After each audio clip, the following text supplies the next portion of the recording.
በምን ትበልጨዋለሽ? አሁን አንቺ እኔ እንደው ግልጽ ላድርጎት፣ አሁን በአምልኮት የተለየ ነገር እሱ ኢየሱስን ሲያመልክ እኔ ደግሞ የኢየሱስን ነገር ምናለሽ? አሁን አንቺ ሙስሊም ነሽ፣ የተለየ ነገር ምን አለሽ ከክርስቲያኑ? ኦኬ ከክርስቲያን ነገርኩህ እኮ አልሰማህም? በከክርስቲያን ኢየሱስ ለእኔ ወንድሜ ነው። በመኖር አብረሽ ትበያለሽ፣ ጠጫለሽ፣ ትለብሻለሽ፣ ስልካለሽ፣ አብሮ መብላት መጠጣት። ይኸው ፕሊስ ሙሌ ችግሩ አሁን አንተ እኔ የሚያስቀኝ ማለት እነዚህ ዩኒቴሪያን እና ኤቲስት ሲሆኑ ክርስቲያን ባክግራውንድ ያላቸው ሰዎች ኤቲስት ሲሆኑ እንደዚህ ዩኒቴሪያን ሲሆኑ በቃ ይመጡና ለስላሴ ዶክትሪን ቤተክርስቲያናት ለጴንጤውም ለኦርቶዶክስም በቃ ትቆረቆራላችሁ። ኖርማሊ እነዚህም ቤተክርስቲያናትን ትታችሁ ከወጣችሁ ጥርግ ማለት ነው ያለባችሁ እንጂ በቃ አዳምጥ ሙሌ አዳምጥ የጣልኩትን አትንኩብኝ አትበል። ይኸውልህ የጣልኩትን አትንኩብኝ አትበል። በሰውነት ደረጃ እኔ የስጋ ዘመድ ክርስቲያኖች ዘመዶች አሉኝ። አጎቴ ክርስቲያን ነው። ቅድመ አያቴ ክርስቲያን ነበረ። አያቴ ሰልማ ነው። ኖርማሊ ሰው ናቸው። እኔ ዘመዶችን እወዳቸዋለሁ። የስጋ ዘመዶች ናቸው። አብረን እንበላለን፣ አብረን እንጠጣለን። ክፉ ደግ ሲሆን በሰርጉም በሞቱም አብረን ያለ ነው። ተግባብተናል። ነገር ግን በሃይማኖት ደረጃ ኢየሱስ ለእኔ ወንድሜ ነው፣ ለእነሱ ደግሞ ፈጣሪያቸው ነው። ስለዚህ ሰው ማምለክና ስለዚህ ይሄ ነው ልዩነታችን። ጥሩ እኮ ነው። ኢየሱስ ወንድምሽ በመሆኑ እኮ ክፋት እኮ የለውም እኮ ክፋት የለውም። ስለዚህ በእምነት ደረጃ እነዚህ ሰዎች እኩል ነን እኩል አይባልማ። እኩል አይባልም። ስለዚህ እኮ ወንድምሽ ነው ከተፈጠረ ገባሽ? ኦፍኮርስ እግዚአብሔር የእግዚአብሔር ሰው ነው ኢየሱስ ክርስቶስ እግዚአብሔር የፈጠረው ሰው ነው። አባሪኛለሽ ብዬ ፈርቼ ቀስ ብዬ ነው የማወራው። እናቴ ኢየሱስ መጥቶ ማርያም ጋር ተወለደ አይደል? ሰው ነው።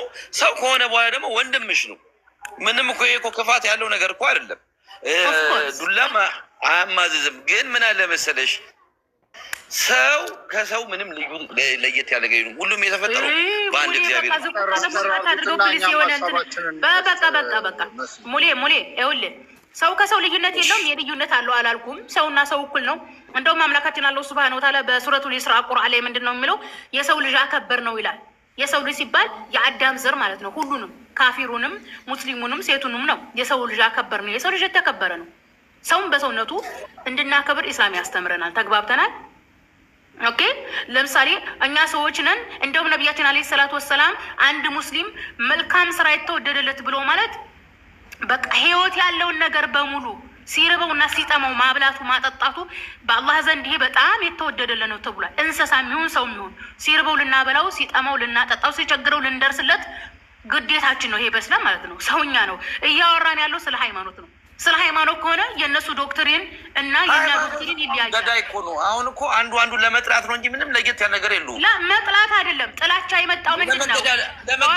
መገዳደል አይደለም። አዳምጥ፣ ሙሌ አዳምጥ። መገዳደል አይደለም። ኢስላም ምን ይላል መሰለ? አህል ኪታቦችን ማለትም መጽሐፍ የተሰጣቸው ይባላሉ አይሁዶችና ክርስቲያኖች። እነዚህን ህዝቦች ምንድን ነው የሚለው? በስነ ስርዓቱ ተነጋገሯቸው ነው የሚለው። በስነ ስርዓቱ ያኔ ቁርአን ይሄን የሚለው እንጂ ተጋደሉ አይልም። ሰውና ሰው ሃይማኖትና ሰው በነገራችን ይለያያል። ሰው የሚገዳደለው ለምንድን ነው? የያዝኩት ነገር ለምን ስህተት ሆነብኝ ነው። አሁን ለምሳሌ እኛ ወተን ኢየሱስ አይሁዳዊ የሃይማኖት ሰባኪ ነው ሰው ነው ስንል ኦርቶዶክስና ጴንጤ ይህን ሲባል አይወዱም፣ ይቆጣሉ። ምን ይላሉ? ምክንያቱም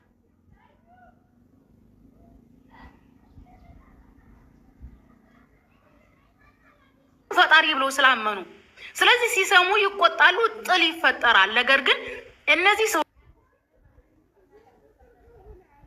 ኢየሱስን አይሁዳዊ የሃይማኖት ሰባኪ ነው ሰው ነው ያሉት ከምን አንጻር ነው ብለው ተረጋግተው ከኛ ጋር ለመወያየት እድል አይሰጡም። ቆንጨራ ነው የሚያነሱት።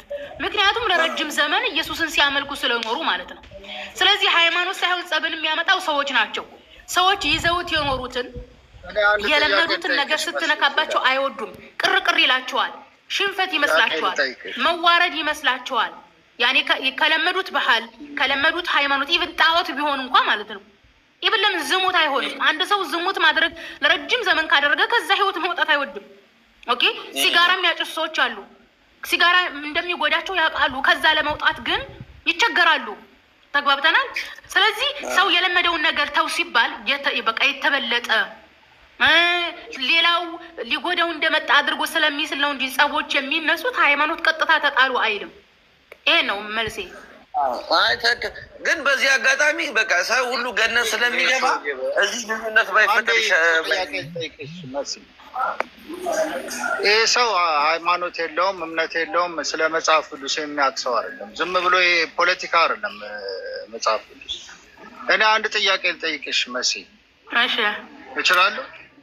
ያ ምንድነው አሁን ስታወሩ በማዕከላችሁ ምንድነው ክርስቶስ ኢየሱስን ጀስት እንደ ሰው አድርጋችሁ እንደ ተራ ሰባኪ አድርጋችሁ ነው የምትወያዩት። በእናንተ በቁርአን ላይ አንብቤ ባላቅም ከዚህ በፊት አንድ ሰው ምን ብሎኛል? ክርስቶስ ኢየሱስ በዛ ላይ የተገለጸው በቁርአን ላይ ምንም ኃጢአት እንደሌለበት ይናገራል አይደል? ቁርአን በዚህ ምድር ላይ ኃጢአት የሌለበት ሰው አለ እንዴ? ኦኬ። ስለዚህ ኢየሱስ ኃጢአት የለበትም እና ፈጣሪ ልታደርገው ነው? ጥያቄ ነው እየጠየኩሽ ያለሁት። አካዳሚክ የሆነ ሰው ጥያቄውን ከመጠየቁ በፊት ፕሊስ አዳምጥ። ጥቁር አካዳሚ የሆነ ሰው ጥያቄውን ከመጠየቁ በፊት ፈጣሪ መሆኑን አስረዳሻለሁ። ምን አስረዳሻለሁ ሳይሆን በመረጃ ነው የምናወራው። ክርስቶስ ኢየሱስ ኃጢአት አለበት ወይ? ለቆይ ግን አሁን ኃጢአት አለበት የለበትም ቶ ኃጢአት አለበት። ስለዚህ አሁን ክርስቶስ ኃጢአት የለበትም ካልክ መጽሐፍ ቅዱስ ላይ መተን የኢየሱስን ባህሪ ልናወራ ነው። የሰው ልጅ ጠቅላላ ኃጢአት አለበት። ሰው ሁሉ ኃጢአት አለበት። እንደ መጽሐፍ ቅዱስ ከሄደን የኢየሱስ ክርስቶስ የዘር ሐረግ ዘር ይወረሳል ከተባለ ኃጢአት ከአዳም ይወረሳል ከተባለ የኢየሱስ ዘር ሐረግ ነውር ያለበት ነው። ምን ይመስልሃል? ለምሳሌ የኢየሱስ ቅድመ አያት ይሁዳ ነው። ይሁዳ ልጆቹን 2 መንታ ልጆች የወለደው ከልጁ ሚስት ነው። ያኔ በዝሙት አማካኝነት ነው የወለደው። ስለዚህ የኢየሱስ ዘር ሐረግ ዝሙት ያለበት ነው። ምን ይመስልሃል? ኢየሱስ ክርስቶስ እኮ በስጋ የተገለጠ እኮ መለኮት ነው እኮ። ለእሱን ተው፣ በስጋ የተገለጠ መለኮትን እቀበጥሩ የሚለውን ተው እና እንትን ነው ስለ ኃጢአት ምናምን ስላወራህ ስለ ኃጢአት ስላወራህ ስለ ኃጢአት ስላወራ ነው። ቁርአን ላይ ኃጢአት የለበትም የተባለው የኢየሱስ አያቱ ማለት ነው። ኃጢአት የለበትም እኮ አያቱ ስለጸለየች ነው። አያቱ አላህ ምን አደረገች? ልጄን የልጅ ልጄን ዙርዮቼን ከሰይጣን ጠብቅልኝ አለች። የለበትም ይላል ታዲያ። ኦኬ ኃጢአት የለበትም አንደኛው ቁርአን ላይ ይኸውልህ፣ አዳምጥ ቆይ። ጥቁር ሰው አንደኛው ቁርአን ላይ አይደለም ኃጢአት የለበትም የሚለው ሐዲስ ላይ ነው፣ ነብያችን ናቸው የተናገሩት። ሲቀጥል ደግሞ ኃጢአት የሌለበት ለምንድን ነው? አያቱ ናት የጸለየችው። ኢየሱስ አያት እንዳለው ታምናለህ? ኢየሱስ አያት እንዳለው ታምናለህ? መልስልኝ። በእኛ ላይ የለም፣ በእናንተ ላይ ያው በእናንተ ያለው ኢሳራ በእናንተ ላይ ከሌለ እስልምና ላይ ኢየሱስ ኃጢአት የለበትም ብለው የነገሩን ሰዎች ጥቁር ሰው አዳምጥ፣ ቆይ ፕሊስ አዳምጥ። ስለዚህ በእስልምና ኢየሱስ ኃጢአት የለበትም ብለው የነገሩህን መልሰህ ሂደህ ምን ትነግራቸዋለህ? በእስልምና የኢየሱስ አያት ስለጸለየች ነው ዘረማን ዘሬን ሰይጣን አይንካብኝ ፋይንካብኝ ብላ ስለጸለየች ነው ብለህ መልስላቸው። ስለዚህ ይሄን የነገሩ ሰዎች ኢየሱስ አያት አለው ወይ ስትላቸው እንደ ኢየሱስማ ፈጣሪ ነው አያት የለውም አረ ብለህ የምታምነው ሰው አሁን አንተ ኢየሱስ ለአንተ ፈጣሪ ነው አያት አለው ብለህ ታምናለህ? መልስልኝ። ኢየሱስ አያት አለው ብለህ ታምናለህ? ማት ይኖራል የዘር ሐረግ አለው የዘር ሐረግ አለው።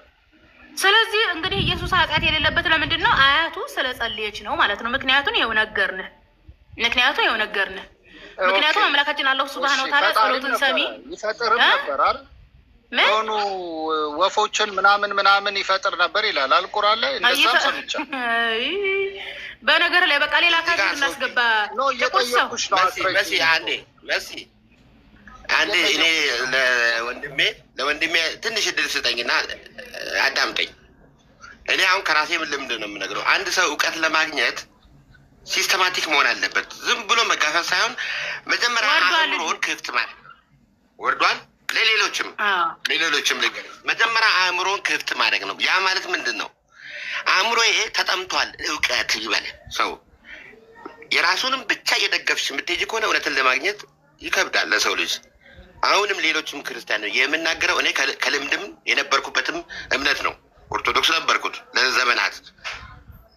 ነገር ግን መቆም ብዬ ማየት ራሴን መፈተሽ ጀመርኩ። ሲጀምር ምን ላይ ነው አሁን ብዙ ሰዎች የማይረዱት ለአንቺም እንደው ልንገርሽ እና ብዙ ሰዎች የማይረዱት ድጋፍ መስጠት ምናምን ሳይሆን እውነትን ለማወቅ ከልብ መሻት ያኔ ፈጣሪም ይረዳናል። ከዛ በኋላ አሁን ለምሳሌ ቁልፍ ነገሮችን እንደው መለየት ምን ላይ ነው እውቀት የሚያስፈልገው? አሁን ባይብል ቁርአን ትይዣለች። ዋና ዶክትሪኑ እሱ ነው በቃ ዋና። ሁለተኛ ነቢያቶች፣ የነቢያት ስራ ምንድን ነው? ባይብል አሁን ከቁርአን ቀጥሎ የመጣ ነው። ከኋላ መምጣቱን ልክ ሃይማኖቱ ከዛ በኋላ የመጣ አድርገው ነው የሚገምቱት። ነገር ግን ቁርአን ከወንጌል በፊት የነበረውን እንኳን ዞር ብለው አያዩትም። አብዛኛውን አብሮ ስለተጻፈ በአንድነት ስለተጠረዘ መጽሐፉ በአንዴ የወረደ የሚመስለውም ክርስቲያን አለ። ወንጌል ከመምጣቱ ከስንት ሺህ ሚሊዮን ዓመት በፊት ነው። እነ ኦሪት ዳዊት ይዞ የመጣው መዘቡር ወይም ደግሞ እነ ኢሳያስ እነዛ ሁሉ በየራሳቸው ዘመን ነው። ለምን አንድ መጽሐፍ ልኮ ወደ ቀጣይ በአንድ መጽሐፍ አላበቃም? የመጀመሪያ ጥያቄ ነው። በአንድ መጽሐፍ ለምን አላበቃም ፈጣሪ? ለዚህ ሁሉ መምጣት ምን አስፈለገው ብትይ ምክንያት አለው። ሁለተኛ ነቢያት በአንድ አይበቃም ወይ? ወይም ሙሴን ወይ አብርሃምን ለምን አይበቃም? ይሄም ጥያቄ እኮ ነው። አከታትሎ ቆይ ሚኪ አንድ ጊዜ ቆይ ሀሳብህን በኋላ ጠቅላላ አድርገህ ትመልስልናለህ። ጥቁር ሰው ተመልሷል። ጥቁር ሰው መጽሐፍ ቅዱሳዊ አድርገን እናውራው እስኪ። ኢየሱስ መለኮት ነው ስትል ነበረ። እስኪ መረጃ ስተን ከመጽሐፍ ቅዱስ። ይኸውልሽ ክርስቶስ ኢየሱስ ከሰዎች የሚለይበት ምክንያት ምንድን ነው? አሁን ከሰዎች የሚለይበት ምናምን አይደለም። ይኸውልህ ምን አለ መሰለህ ስታወራ ነው አይደለም። ይኸውልህ ጥቁር ሰው ጭቅጭቅ አታድርገው። መጽሐፍ ቅዱስ ላይ እዚህ አንቀጽ ላይ እዚህ ምዕራፍ ላይ እያልክ አውራ። እዚህ አንቀጽ ላይ እና እዚህ ምዕራፍ ላይ እያልክ ማውራት የማትችል አካደሚክ ሰው ካልሆን ካታድርገም መውጣት ትችላለህ። እስኪ አምጣ። ይኸውልሽ በሰዎች ላይ ፈራጅ መሆኑ ክርስቶስ የትኛው አንቀጽ ላይ ነው ያለው? ሐዋርያት ሥራ ምዕራፍ 17 ቁጥር 31 አውጪልኝ። ሐዋርያት 17 31 ያ አንብቤልኝ።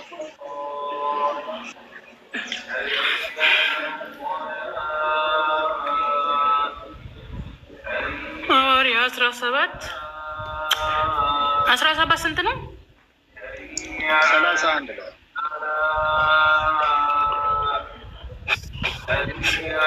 ኧረ አፍንጫ ምን ሆኖ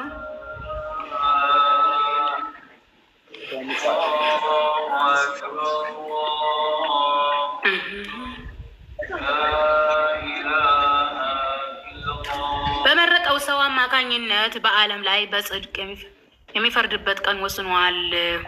እርሱንም ከሙታን በማስነሳቱ ለሰዎች ሁሉ ይህን አረጋግጠዋል ይላል። እና እዚህ ላይ የሚያመለክተው ምንድነው? ፈራጅ መሆኑን ነው። ክርስቶስ ኢየሱስ በሰዎች ላይ ኧረ ማን ነው ኢየሱስን ከሞት ያስነሳው? ይሄ እኮ ይኸውልሽ አንድ ነገር ምን እንዳለ ታውቂያለሽ? አንድ ነገር ምናምን አትበል። እዚሁ ያመጣኸው ላይ ኢየሱስን ከሞት ያስነሳው ማን ነው? አብ አባት። ስለዚህ ፈራጁ ማን ነው? ኢየሱስን ከሞት ያስነሳው ነው። ስለዚህ ኢየሱስን ከሞት ያስነሳ አለ፣ ኢየሱስ አለ። ምንድን ናቸው? ሁለት ናቸው። ተግባብተናል። መንፈስ ቅዱስ አለ እኮ መንፈስ ቅዱስም አለ። ጎበዝ። አብዛኛው የሥላሴ ዶክትሪን አማኝ መንፈስ ቅዱስን ረስቷል። አንተ አልረሳህም። ኤኒዌይስ አንተ ልታሳየን የነበረው ኢየሱስ ፈጣሪ መሆኑን ነበረ። አሁን ያመጣኸው ላይ ግን ኢየሱስ ፈጣሪ የሚል ሳይሆን ፈራጅ መሆኑን ነው እያልኩሻለሁ። እና ፈራጁ ማን ነው? ፈራጁ እኮ እግዚአብሔር እኮ ነው። ኢየሱስን ከሞት ያስነሳው እኮ ነው የሚፈርደው። በኢየሱስ በኩል እንደሚፈርድ እኮ ነው የተቀመጠው እኮ እንጂ ኢየሱስ ፈራጅ ነው የሚል ቀጥታ አልተቀመጠም። አንደኛ ነገር። ሁለተኛ ነገር መረጃ ለማምጣት መጽሐፍ ቅዱስ ውስጥ የገባኸው ኢየሱስን ፈጣሪ መሆኑን ልታሳየን ነው። ግን ያመጣኸው ሐዋርያ 17:31 ሁሉ ቦታ ክርስቶስ ኢየሱስ በሁሉ ቦታ ከተገኘ ሁሉን አድራጊ ከሆነ በሰዎች ሁሉ ላይ ፈራጅ ከሆነ አምላክ ሊያደርገውን የሚችለውን ሁሉ መስራት ከቻለ ፍርድ በሱ እጅ ከሆነ እንዴት ነው አምላክ የማንለው? አንተ እኮ አላሳየህንም እኮ አሁን አንተ ምኞትህን ነው እየተናገርክ ያለው እንጂ መረጃ አላሳየህንም። እስኪ አሳየህ። መልስ ልስጠው በእናትህ። ሚኪ አትግባ፣ ጣልቃ አትግባ ፕሊስ። አንድ ጊዜ ሚኪ ጣልቃ አትግባ። ማቴዎስ 14:33 አውጪ። ከታች ያላችሁም ካላችሁ ክርስቲያኖች አውጥታችሁ ተከታተሉ። 14:33 አውጪ። ማቴዎስ 14 በፊልጶስ 2:10 ላይ አለ፣ ዕብራውያን 1:6 ላይ አለ። ኦኬ እንዴ ሁሉንም መጽሐፍ አንዳንድ አንቀጽ ነው እንዴ የምታመጣው? እንግዲህ መጽሐፉ የእግዚአብሔር ቃል ከሆነ ኢየሱስ እግዚአብሔር ነው ከተባለ አንዳንድ አንቀጽ እንዴት ነው? አንዳንድ አንቀጽ እንዴት ነው መረጃ እንደሚገኝ? ፕሊስ አንድ ጊዜ እያዳመጥክ ማቴዎስ 14 ስንት ነው? 14 ማቴዎስ 14:33 ማቴዎስ 14:33 ኦኬ እሺ። ከዚህም በጀልባ ውስጥ የነበሩ በእውነት አንተ የእግዚአብሔር ልጅ ነህ ብለው ሰገዱለት ይላል። እሺ ምንድን ነው መረጃው? እግዚአብሔር ነው ይላል እዚህ ጋር። ያ ሁሉን አድራጊ ሆነ በቃ የመቹ የቱ ጋር? እዚህ ጋር ሁሉን አድራጊ የሚል የለውም። እዚህ ጋር ምንድን ነው አንተ የእግዚአብሔር ልጅ ነህ አሉት ነው። እዛ ጋር ቅድም ያመጣው እግዚአብሔር ኢየሱስን ከሞት እንዳስነሳው ነው መረጃ። በሁሉ ቦታ እንደሚገኝ እኮ ነው እየነገርኩሽ ያለሁት። መርከቡ ላይ ተገኘ እኮ ነው። 31 ያመጣው ምንድን ነው? እግዚአብሔር ፕሊስ ጥቁር ሰው እያዳመቅ ሐዋርያ ሥራ 17:31 ላይ ምን አነበብን? እግዚአብሔር ኢየሱስን ከሞት እንዳስነሳው ያየ ነው እንጂ ኢየሱስ እግዚአብሔር ነው የሚል ሽታ የለም። አሁንም የማቴዎስ ወንጌል ምዕራፍ 14 አንቀጽ 33 ላይ ምንድን ነው ሐዋርያት ምንድን ነው ያሉት? ኢየሱስን የእግዚአብሔር ልጅ ነህ አሉት እንጂ እግዚአብሔር ነህ አላሉትም። የእግዚአብሔር ልጅና እግዚአብሔር ሁለት የተለያዩ ምንነቶች ናቸው። የእግዚአብሔር ልጅ ነህ ያሉት ፊልጶስ 2:10 አውጪልኝ። ፊልጶስ 2 እንሂድ። ፊልጶስ 2:10 ላይ አውጪልኝ። እሺ ይኸው በሰማይና በምድር ከምድር በታች ጉልበት ሁሉ ለኢየሱስ ስም ይንበረከክ ዘንድ ምላስም ሁሉ ለእግዚአብሔር አብ ክብር ኢየሱስ ክርስቶስ ጌታ እንደሆነ ይመሰክር ዘንድ ይላል። ያ ይሄ አሁን ምን ትረጃለሽ ከዚህ አሁን ካነበብሽ ላይ? ኦኬ አሁን ካነበብኩት ይሄ ደብዳቤ ሐዋርያው ጳውሎስ ለፊልጶስ የላከው ደብዳቤ ነው። ቶፒኩ ምን እንደሚል ታውቃለህ? ከክርስቶስ ትህትናን መማር ይላል።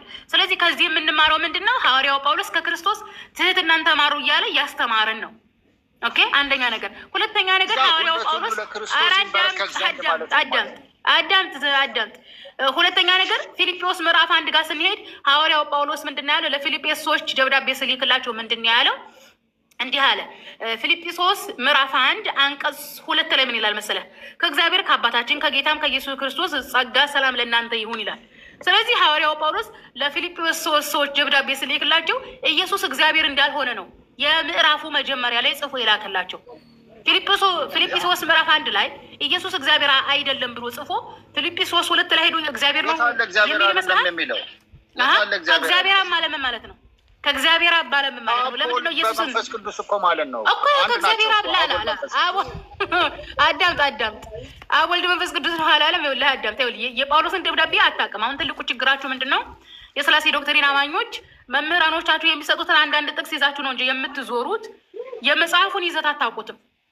በጳውሎስ አስተምሮ እግዚአብሔር አብ የሚባል ነገር አለ። ኦኬ አሁን በሥላሴ ቤተክርስቲያናት በፕሮቴስታንት በካቶሊክና በኦርቶዶክስ ቤተክርስቲያን ስትሄድ አዳምጥ ጥቁር ሰው እግዚአብሔር አብ፣ እግዚአብሔር ወልድ፣ እግዚአብሔር መንፈስ ቅዱስ የሚሉ አሉ። ስለዚህ ሐዋርያው ጳውሎስ እግዚአብሔር አብ አለ እንጂ እግዚአብሔር ወልድ አላለም። ተግባብተናል። ስለዚህ መረዳት አለብህ። የጳውሎስን ደብዳቤ እንደ መረጃ ስታመጣ ማወቅ ያለብህ የጳውሎስን ሀሳብና እምነት ነው። ጳውሎስ ኢየሱስን እግዚአብሔር ነው ብሎ አያምንም። ተግባብተናል። ለዚህም ነው የመጀመሪያው የጳውሎስ ደብዳቤ ለሮሜ ሰዎች ነው የጻፈው። ኦኬ ለሮሜ ሰዎች ይጀምርና ለማን ነው የሚያልቀው? አንድ ጊዜ ፕሊስ ሊየው ለሮሜ ሰዎች ልኮ የዕብራውያን ደብዳቤ ድረስ ነው። አሁን እንግዲህ የእሱ ማለት ነው የጳውሎስ። ስለዚህ ከሮሜ ሰዎች ደብዳቤ እስከ ዕብራውያን ደብዳቤ ስትመጣ ሐዋርያው ጳውሎስ የመጀመሪያው ምዕራፍ ላይ ምን እያለ ነው የጻፈው? ከእግዚአብሔር ከአባታችን ከእግዚአብሔር አብ እያለ ነው ለሰዎቹ መልእክቶችን የላከው። ተግባብተናል እንጂ ልክ እንደ ፕሮቴስታንት ቤተክርስቲያን፣ እንደ ኦርቶዶክስ ቤተክርስቲያን፣ እንደ ካቶሊክ ቤተክርስቲያን እግዚአብሔር ወልድ፣ እግዚአብሔር መንፈስ ቅዱስ፣ እግዚአብሔር አብ እያለ አላስተማረም ጳውሎስ። ተግባብተናል። ለዚህም ነው እኔ እንዴት አናምነው? ሙታንን የሚያስነሳ ክርስቶስ እንዴት ጌታ ብለናል? ሙታን ማስነሳት ይሄ ብርቅ አይደለም። እግዚአብሔር የሰጠው ተአምር ነው። ምክንያቱም የሐዋርያት ሥራ ምዕራፍ 2 አደረገ። ማን አስነሳ? ማን ላሳይህ? ሙታን ያስነሳ ላሳይህ ከመጽሐፍ ቅዱስ ሙታን ያስነሳ። ኦኬ በጣም ጥሩ ኦኬ በመጀመሪያ ሐዋርያት ሥራ 2:32 ላይ እንሄዳለን። ሐዋርያት ሥራ 2:22 ጋር እንሄዳለን። ኦኬ የሐዋርያት ሥራ 2:22 ላይ ምን ይላል? እንደዚህ ይላል በጣም የማወደው ጥቅስ ነው። እንደዚህ ይላል፣ የእስራኤል ሰዎች ሆይ ይላል፣ የእስራኤል ሰዎች ሆይ ይህን ቃል ስሙ። እናንተ ራሳችሁ እንደምታውቁት እግዚአብሔር በመካከላችሁ ተአምራትና ድንቅ ነገሮችን ምልክቶችን በእርሱ በኩል በማድረግ ለናዝሬቱ ኢየሱስ መስክሮለታል ይላል። አስበዋል። ስለዚህ ኢየሱስ ክርስቶስ ያደረጋቸው ተአምራትና ድንቅ ነገሮች እግዚአብሔር የሰጠው እንጂ ኢየሱስ ክርስቶስ ከራሱ አይደለም። ኦኬ፣ ከራሱ አይደለም። ስለዚህ ኢየሱስ ክርስቶስ ሰውን ሲፈውስ የነበረው ኦኬ፣ ሽባን ሲተረትር የነበረው ሙታንን ሲያስነሳ የነበረው እንዴት ነው? እግዚአብሔር አድርጎለት ነው። ለዚህም ነው የአልዓዛርን ታሪክ ከሆነ የዮሐንስ ወንጌል ምዕራፍ 11 ላይ አልዓዛርን ከሞት ከማስነሳቱ በፊት ኢየሱስ ክርስቶስ ወደ እግዚአብሔር ጸሎትን አቅርቧል። እግዚአብሔርን ለመነ። ከዛም አልዓዛር ከሞት ተነሳ። ኢየሱስ ምን አለ? እግዚአብሔር ጸሎቴን እንደምትሰማኝ አውቃለሁ አለ። ኢየሱስ ተአምራት ባደረገ ቁጥር ጸሎት ያደርጋል። ምን ተአምራት እንዲሆንለት ማለት ነው። እንዲያውም ምንድን ነው ያለው? የአልዓዛር እህት ስታለቅስ ኢየሱስ ምን አለ? የእግዚአብሔር ክብር እንዲገለጥ ነው እንጂ ኖርማሊ አልዓዛር ሞቶ እንዲቀር አልነበረም። ያኔ እግዚአብሔር ክብሩን ለመግለጥ ነበር። ያኔ ቅጽበታዊ ሞት የሞተው አልዓዛር ራሱ ማለት ነው። ስለዚህ ኢየሱስ ክርስቶስ ያደረጋቸው ተአምራት እግዚአብሔር አድርጎለት ራሱ ኢየሱስ እግዚአብሔር ሆይ ይህን ተአምር አድርግ ብሎ ለምንወት ነው። ኢየሱስም ደግሞ እግዚአብሔር ስላደረገለት ያመሰግን ነበር። በመቀጠል ነብዩ ኤልሳ ሙታን እንዳስነሳ መጽሐፈ ነገሥት ላይ ያለ መጽሐፍ ቅዱስ አንብበህ ከሆነ ማለት ነው። አንዱ ይሄ ነው። ደግሞ ዘኍልቍ ላይ ያለ ላሳየህ። ዘኍልቍ የኤልሳን እስኪ ቅጣይ ጻፉልኝ። ኦኬ፣ ምን አልክ ጥቁር? አሁን ይኸውልሽ ጥሩ መተሻል። አሁን የሆነ ክርስቶስ ኢየሱስ ያደረገው ሁሉ እግዚአብሔር ነው በሱ ተጠቅሞ ያደረገው ነው እያልሻል። አዎ እና ክርስቶስ አይችልም በራሱ ማድረግ ነው የምትይው። እና ይቅር ማለትን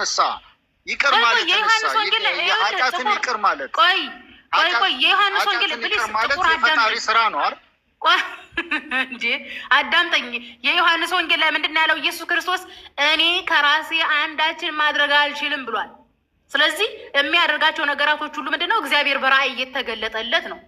ተግባብተና። ስለዚህ ኢየሱስ ክርስቶስ እግዚአብሔር የእስራኤል አምላክ የነ ሙሴ አምላክ ለኢየሱስ በራእይ የሚገለጥለት አምላክ እንጂ ኢየሱስ አምላክ አይደለም።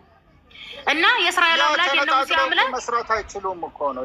ምን ተነጣጥለው አብ ወልድ መንፈስ ቅዱስ ተነጣጥለው ሊሰራ ይችላል። ማን ነው እንደዚህ እንደው መነጣጣል የሚባለው? እግዚአብሔር እየዛት አይደለም እንዴ? ትንቢተ ኤርምያስ እና ትንቢተ ኢሳያስ ላይ እኔ ምድርና ሰማይን የሰራው አምላክ እኔ ከኔ ጋር ማን ነበረ እያለ የሚዝት አምላክ እኮ ነው እግዚአብሔር። እንዴት ነው ተነጣጥለው ምናምን የምትለው? ኖ እንዴት ነው ኖ ማለት ይኸውልሽ እኮ የተአምራቱን ለማንኛውም የተአምራቱን ጥቁር ሰው ፕሊስ የተአምራቱ ገብቶሃል? እንትን ሕዝቅኤል ላይ እየሄድኩ ነበር አንድ ጊዜ ፕሊስ። ሕዝቅኤል 31 ኦኬ ኦር 37 አንድ ጊዜ ኦኬ። ትንቢተ ሕዝቅኤል ምዕራፍ 37 ከአንቀጽ 1 ጀምረህ ማንበብ ትችላለህ። ሙታንን ያስነሳ ሰው መረጃ እዛ ማግኘት ትችላለህ። አንደኛ። ሁለተኛ የእንትናን ኦኬ ምን አልከኝ? ሕዝቅኤል ስንት ነው ያልሽው? ትንቢተ ቆይ አንድ ጊዜ ሕዝቅኤል 37 ምዕራፍ 37 ኦኬ። ይቅር ኃጢአትን የሚምርሳ ፈጣሪ ብቻ አይደለም ወይንስ እሱንም ታዞ ነው የሚያደርገው? ማን ነው ኃጢአትን ይቅር የሚለው? ኃጢአትን ይቅር የሚል እግዚአብሔር ነው። እንግዲህ እንደምናውቀው እንደ መጽሐፍ ቅዱስ አስተምሮ ኢየሱስ ይቅር ካለሳ እንዴት ነው? ኦኬ ኃጢአት ይቅር ብሏል። እንግዲህ እግዚአብሔር ገልጦለት ይሆናል። እንግዲህ ኢየሱስ ክርስቶስ ከራሴ አንዳች ነገር ማድረግ አልችልም ብሏል። እኮ ነው ችግራችሁ እኮ አንተ ወንጌልን አታውቅም። ችግራችሁ አትበል። መጀመሪያ አዳምጥ። አንተ የእግዚአብሔርና የኢየሱስን ምንነት ማወቅ አለብህ። ወንጌል ስታነብ ለሙሉ ማንበብ አለብህ። መጽሐፍ ቅዱስን ስታነብ ታውቂያለሽ እንዴ? ምኑን? እግዚአብሔርን እግዚአብሔር አይታይም። እግዚአብሔር አይታይም። በወንጌል ይሄ ትምህርት አለ። አሁን እግዚአብሔርን ስለማየትና ፕሩፍ እናደርጋለን። ጥቁር ሰው ወዴት ነው የምትሄደው? ቆይ ኢየሱስ ላይ እኮ ነን። ወዴት ነው የምትሄደው? ርዕስ ትተህ አትሄድ። በመጀመሪያ እያወራን ያለው ስለ ኢየሱስ ነው። ኢየሱስ መለኮት ነው ብለህ እግዚአብሔርን የገለጠ እኮ መለኮት ነው። በነገር ላይ እግዚአብሔር ተገለጠ ብሎ ማለት የእግዚአብሔር ሀሳብ ታወቀ ማለት ነው እንጂ እግዚአብሔር በሆነ መጋረጃ እንደዚህ ተደብቆ ከዛ መጋረጃውን ገፈፍ አድርጎ እንደዚህ ብቅ አለ ማለት አይደለም። ተግባብተናል? ተገለጠ እግዚአብሔር አልተደበቀም። በምንም ይሆን አትበል እንዴ። መጀመሪያ ይኸውልህ አዳምጥ። ሎጂካሊ ወሬ ነው እያወራን ያለው። ጥቁር ሰው አዳምጥ። ይኸውልህ እያወራን ያለው ሎጂካሊ ነገር ነው። እግዚአብሔር ከዓለም ተደብቆ አያውቅም። ተገለጠ ምናምን የሚባል ነገር የለም። ተግባብተናል። እግዚአብሔር የሚታየው በቃ ዓለም ስትጠፋ ከትንሣኤ በኋላ የዛ ጊዜ ነው እግዚአብሔርን የምናየው፣ ፈጣሪን የምናየው። ተግባብተናል። ከዛ በፊት ለዓለም የተደበቀ አይደለም። እግዚአብሔር ተገለጠ ምናምን የሚባል ይሄ የእንትን የግሪካዊ አመለካከት ነው። ተገለጠ ሳይሆን ተረከው እግዚአብሔር ምን እንደሆነ ተረከው። ኦፍኮርስ እግዚአብሔር ስለፈለገ ነው። እግዚአብሔር ምክንያቱም ኢየሱስን ለአብርሃም ዘር የተስፋ ቃል ሰጥቶ ነበረ። ኢየሱስ ክርስቶስ መጥቶ የአይሁድን ዘር ቤተ እስራኤሎችን እንደሚያስተምር እግዚአብሔር ቃል ኪዳን ሰጥቷቸው ነበረ። የተስፋ ቃል ሰጥቷቸው ነበረ። ስለዚያ ነው እና አሁን እኮ ኢየሱስ እኛ ሐሰተኛ ነው አላልንህም እኮ። የእግዚአብሔርን ነገር አላስተማረም አላልንህም እኮ። እያልን ያለ ነው አንተ የኦርቶዶክስን አስተምሮ ይዘህ መጽሐፍ ቅዱስ ውስጥ ስለገባህ የኦርቶዶክስ አስተምሮ መጽሐፍ ቅዱስ ውስጥ የለም። ኦር ፕሮቴስታንትም ከሆንክ የፕሮቴስታንትን ሀሳብ ይዘህ መተህ መጽሐፍ ቅዱስ ውስጥ ጥልቅ አትበል ነው። መጽሐፍ ቅዱስ ውስጥ አንድና ግልጽ የሆነ እምነት ነው ያለው። መጽሐፍ ቅዱስ የአይሁድ እምነት ነው ያለበት። መጽሐፍ ቅዱስ ብሉይ ኪዳን ብትል አዲስ ኪዳን የአይሁድ እምነትና የአይሁድ ሕዝብ ያለበት ነው። ኦኬ። ትልቁ ችግር ምንድን ነው? እናንተ ክርስቲያኖች ያልገባችሁ ነገር ምንድን ነው? ኦርቶዶክስ መጽሐፍ ቅዱስን ራሷን አስመስላ ነው የምትተረጉመው።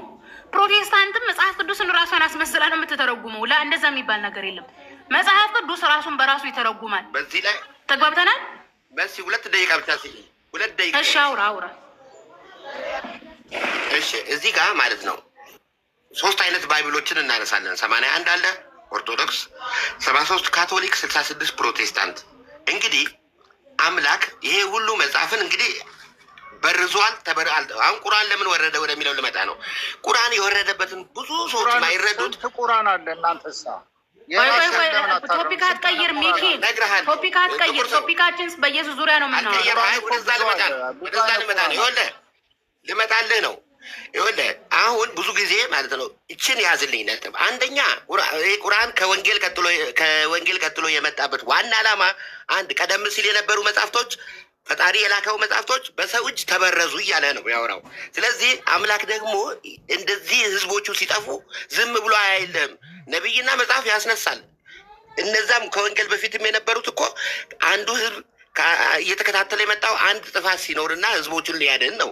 ሁለተኛ ቁርአን የመጣበት ዋና ዓላማው ቀደም ሲል የነበረው የኢየሱስ አስተምሮት እየከሰመ እየመነመነ ወደ ሰው ሰራሽ አስተምሮት ሲገባ ዝም አይልም። ለምሳሌ ስላሴ የምን አስተምሮ ነው ብትል የኢየሱስም አይደለም የእግዚአብሔርም አይደለም። ኢየሱስ አለመሆኑን ማስረጃ ላቀርብል እችላለሁ። ቀደም ሲል ከኢየሱስ በፊት የነበሩ አምላክ ሰዎች ማንን እንዳመኑ ምንም አትጠበቂ። ሁለተኛ ኢየሱስ ከስላሴ ከ323 እስከ 450 ዓመተ ምህረት ላይ ነው የመጣው። ሌላው ራሱ ኢየሱስ አምላክ ነኝ ካላለኝ እኔ እንዴት ነው ማውቀው? እኔ ልተረጉምለት እችላለሁ እንዴ? ራሱ በቀጥታ ቋንቋ ያወራል። እኔና አብ አንድ ነን። ይሄ ሌላ ትርጉሙን ቀጥታ ይሄ ማስረጃ ስናጣ እኮ ነው ብዙ ጊዜ አምላክ ከኔ በቀር አምላክ የለም ብሎ ለመቶ ጊዜ ወደ አባቴ እሄዳለሁ አጽናኙን መንፈስ ቅዱስን እልክላቸዋለሁ ማለት ያ ከሶስትነቱ ጋር የሚያስታርቅ ቃል ነው። ይሄ ስማኝና ልጨርስ ተነግረሃል። መምህር ነው መንፈስ ቅዱስን የሚልቀው ወደ አባቱ ወደ እግዚአብሔር ሄዱ። እሱንም ነግርሃለሁ፣ ግን ልጨርስ ሀሳቤ ሳይበተን። ራሱ ቀጥታ ይነግርሃል አምላክ ቢሆን ኖሮ። ሎጂክንም ደግሞ ያዝ። እንደው ሎጂክ ማለት ምንድን ነው? አእምሮ አምላክ ይህን ትሪሊየን ኮከቦችን የፈጠረ አንተንና እኔ በድንቅ መልክ አድርጎ በፈጠረ ውቅያኖሱን ስንቱን ዘርዝራ አትችልም። 29 ዓመት 33 ዓመት እስቲ ከማህፀን ከወጣ ጀምሮ ምድር ላይ እንዴት ይኖራል ብለህ ትገምታለህ? እውነት በህይወት ይኖራል ሰው እሱን አይቶ? እንደ በእውነት በሎጂክም እንኳን ብንሄድ አምላክ ይገረዛል? ይሄ የሰው ባህሪ መሆኑ አንድ ጊዜ አካሄድ አስተካክል። እንደዚህ አይነት አካሄድ ጥሩ አይደለም። ገረሰውንም እኮ ነገር የፈጠረው እኮ አምላክ ነው። ይሄ እኮ ለእኛ ነው ጭያፍ እንጂ ለእግዚአብሔር እኮ ምንም ነገር። በቃ እሺ፣ ሌሎች ሰዎች እናስገባለን። ቆይ አንድ ጊዜ ጥቁር ሰው በቃ መጽሐፍ ቅዱስን በደንብ አንብብ፣ ወንጌልን ለመረዳት ሞክር። እኔ አንድ ጥያቄ ልጠይቅሽ መሲ። ምንድን ነው ጥያቄው? በሙስሊም አንድ አምላክ ነው የምታምኑት አይደል? የምትሉት ጊዜ እኛ አንድ አምላክ ነው፣ ክርስቲያን መንገዱ ተጣሟል ምናምን ላላችሁ ግን ካዕባ የሚባለው ነገር ምንድነው? ሰዎች የሚሳለሙት ሰዎች አይሳለሙም። ለካዕባ የሚሳለም የለም። ካዕባ ብሎ ማለት 4 ማዕዘን ነው። ተጋፍቶ አይደል እንደሚቀር አራዳም ጥፍልስ አዳም ካዕባ ብሎ ማለት 4 ማዕዘን ነው። ትርጉሙ 4 ማዕዘን ነው። ከድንጋይ የተሰራ ቤተ እምነት ማለት ነው። በነገራችን ላይ ካዕባ